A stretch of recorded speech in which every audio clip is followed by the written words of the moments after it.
Back in 2021, Sony shook up the cinema world with the FX3, a full-frame powerhouse packed into a compact, mirrorless-style body.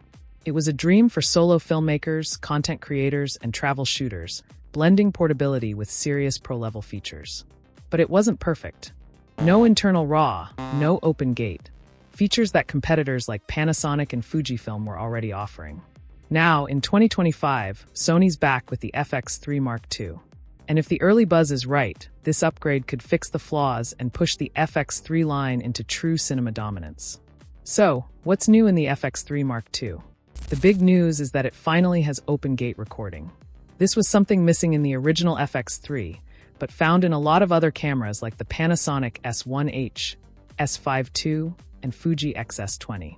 Now, Sony's catching up. Open gate in a 3x2 format is here. What does that mean for you? Basically, you're using the full sensor when filming. That's super helpful if you're making content for different platforms. Shoot once and later crop it for YouTube, Instagram Reels, or TikTok without losing image quality. Another huge update would be the internal 12-bit RAW recording. Before, if you wanted to shoot RAW on the FX3, you needed extra gear like an external recorder, which was bulky and annoying. But now it's built in. No more extra wires or gear. Just clean, high-quality footage straight from the camera. That means better color, more detail, and way more flexibility when editing. Okay, so why are these new features such a big deal? Let's start with RAW video. This isn't your typical footage. RAW gives you the pure, untouched image straight from the sensor. That means when you go to edit, you have way more control. And with 12-bit color, your video will look smoother, with better detail in bright and dark areas. It's perfect if you want your footage to look super polished. Now about open gate recording. This lets you use the full sensor in a 3x2 shape. Besides those big upgrades, the FX3 Mark II still keeps what people loved about the original. It's fast, light, and has that awesome real-time autofocus from Sony's Alpha cameras. If you've ever used an Alpha 7S III or Alpha 1, you know how good it is at keeping faces sharp, even when people move around. That's perfect for run-and-gun filmmakers, wedding shooters, or documentary creators who don't have time to set up every shot. Now, just a heads up, even though this camera is powerful, it's still small. So, don't expect it to handle heat like bigger cameras like the FX6 or FX9. It does have a fan like the first FX3, but if you're shooting in high resolutions for long periods, it might still get warm. Just something to keep in mind. So, how does the FX3 Mark II compare to other big names out there, like the Panasonic S1H, Fuji X-H2, or even Sony's own FX6? Well, the FX3 M2 is lighter and smaller than the FX6, which makes it a great choice for solo creators or anyone shooting in tight spots. It'll probably cost less than the S1H2, though we'll have to wait for the official price. But when it comes to image quality, that new open gate feature and built-in 12-bit RAW recording really help it stand out. Still, it's not perfect. The dual card slots are handy, one for CF Express Type A and one for SD.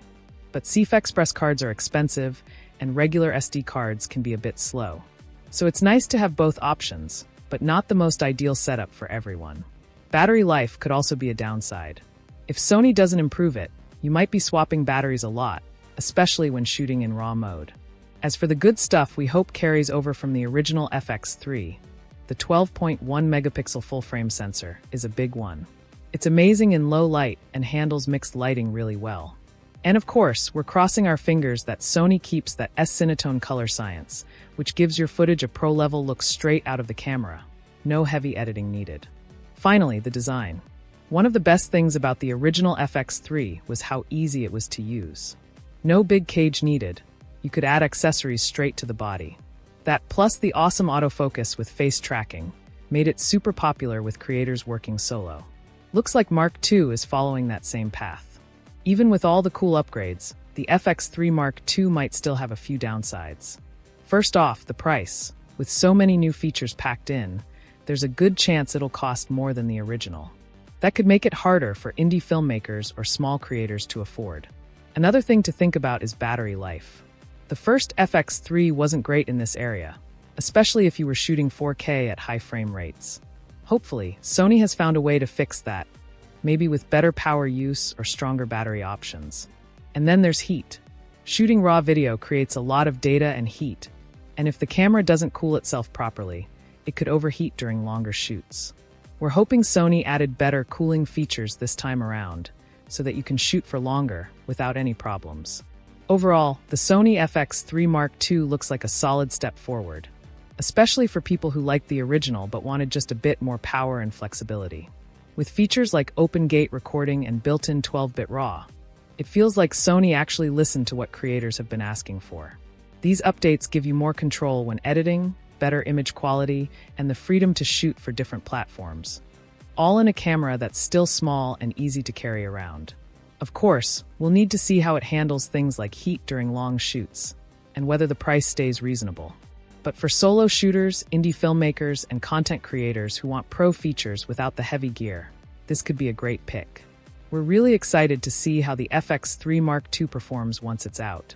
It's definitely a camera to watch if you want high-quality results without the hassle. That's it for now. Thanks for watching. If you liked this video, hit the like button and subscribe for more camera news and reviews.